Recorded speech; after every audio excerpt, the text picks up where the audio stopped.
आज की कहानी हमें अहमद ने भेजी है। अहमद का कहना है कि वो अपनी जॉब के सिलसिले में एक दूसरे शहर शिफ्ट हुआ था। वहाँ उसने अपनी रिहाइश के लिए एक घर रेंट पे लिया। लेकिन हैरानी की बात ये थी कि वो घर उसे दूसरे घरों के मुकाबले बहुत थोड़े दामों पे मिला था। अहमद को ये बात थोड़ी अजीब सी लगी, लेकिन उसने इस बात पे इतना गौर नहीं किया क्योंकि उसके पास उस शहर में और कोई रिश्तेदार नहीं था जिसके पास अहमद रुक सके। और होटल का रेंट बहुत एक्सपेंसिव था, तो इसलिए अहमद ने इन सब बातों को इग्नोर किया और उस घर में शिफ्ट होने का सोच लिया। जिस दिन अहमद उस घर में शिफ्ट होता है, अहमद बताता है कि उसे बहुत उस घर से अजीब सी वाइब आ रही थी। वो वाइब्स ऐसी थी जैसे हो ना कुछ तो गलत है, या अहमद के अलावा भी उस घर में कोई और मौजूद है। खैर, अहमद ने इन सब बातों को इग्नोर किया। रात का खाना खा के अहमद सो गया। उस रात अहमद के साथ कोई ख़ास वाक़यात नहीं हुए। सिर्फ इतना हुआ कि अहमद का बेड किसी ने ज़ोर से हिलाया। अहमद ने अपना वहम समझा और अहमद सो गया। अहमद उठता है सुबह, नाश्ता करता है और अपनी जॉब के लिए निकल जाता है।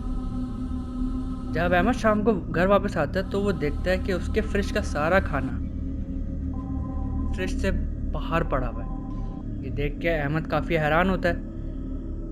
अहमद समझता है कि शायद घर में कोई चोर घुस गया हो, उसी ने ये सब किया हो। खैर, अहमद सब कुछ साफ करता है और अपना रात का खाना बाहर से लेके आता है, खाता है और सो जाता है।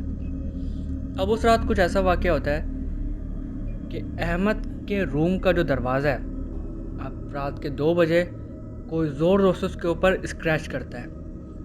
अहमद की इस आवाज़ से आँख खुल जाती है। अहमद हड़बड़ा के उठता है। अहमद समझता है कि घर में कुछ चोर है। अभी भी अहमद का ध्यान किसी और मखलूक की तरफ नहीं गया था। अहमद हिम्मत करके आवाज़ लगाता है, कौन हो भाई? लेकिन कोई आवाज़ नहीं आती। अहमद जैसे ही उठता है और अपने कमरे का दरवाज़ा खोलता है तो बाहर कोई मौजूद नहीं होता। अहमद काफ़ी हैरान होता है। अहमद बाहर जाता है, लाउंज में देखता है कि शायद कोई यहाँ छुपा हुआ है, लेकिन वहाँ भी कोई मौजूद नहीं होता। अब अहमद वापस आता है अपने रूम में और आके दोबारा सो जाता है। अभी वो सोया ही था कि दोबारा उसी रात की तरह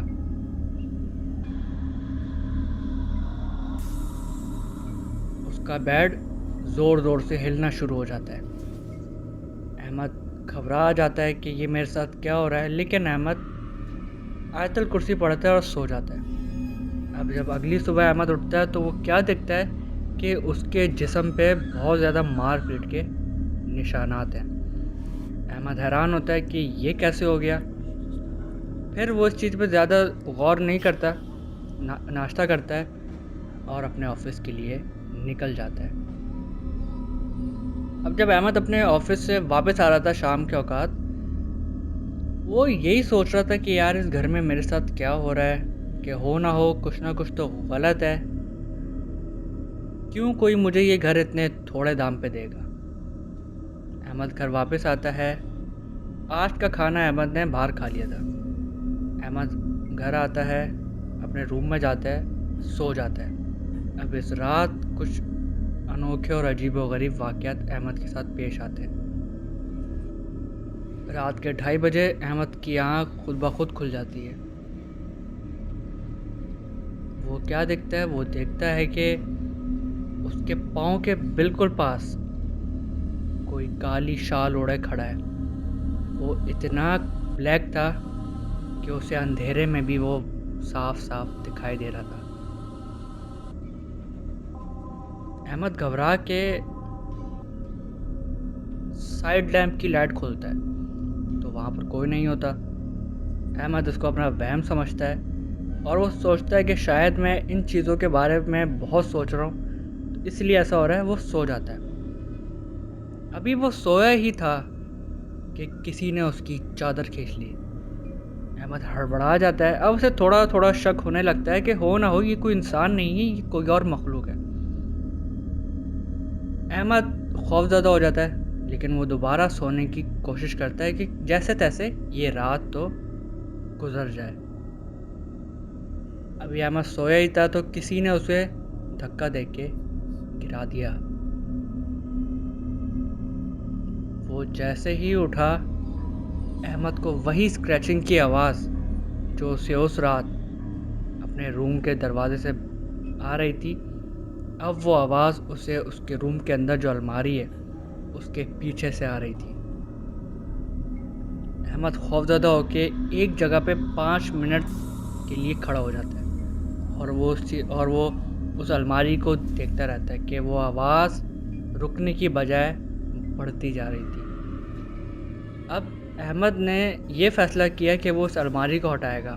हो सकता है कि कोई जानवर हो।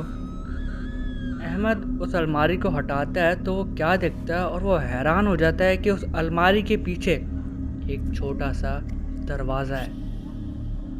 अब अहमद हिम्मत करके वो दरवाज़ा तो खोलता है।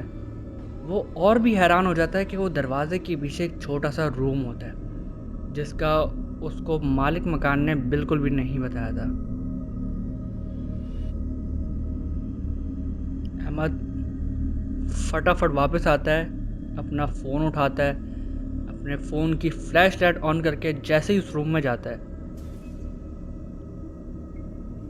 उसे एक अजीब सी चीज़ महसूस होती है,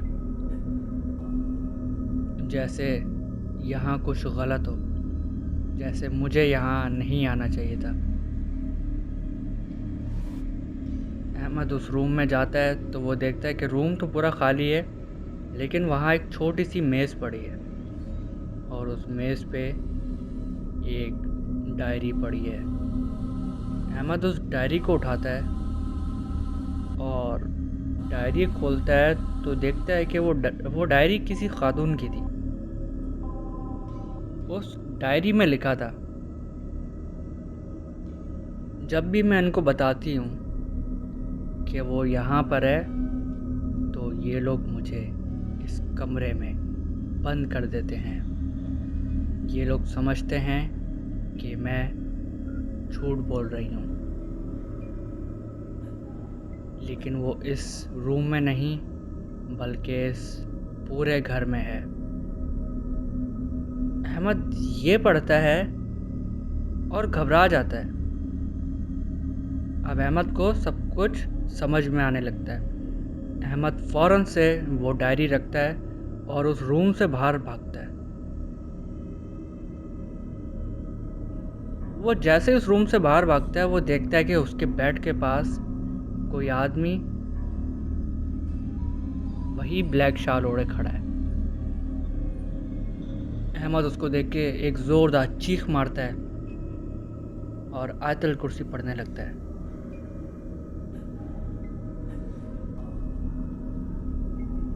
अब अहमद अपना सामान उठाए बगैर उस घर से बाहर भागता है। जैसे तैसे वो उस घर से बाहर निकलता है और वो उस रात किसी होटल में गुजारता है। सुबह होते ही वो मालिक मकान को फ़ोन करता है और अपने साथ हुए सारे वाक़यात उसको बताता है। मालिक मकान उसे कहता है कि बेटा, इस घर में 4-5 साल पहले एक खातून गायब हो गई थी, खुद ब खुद। कहाँ गई किसी को नहीं मालूम। ये घर मैंने तुम्हें इसीलिए इतने थोड़े दामों में दिया था क्योंकि ये घर आज तक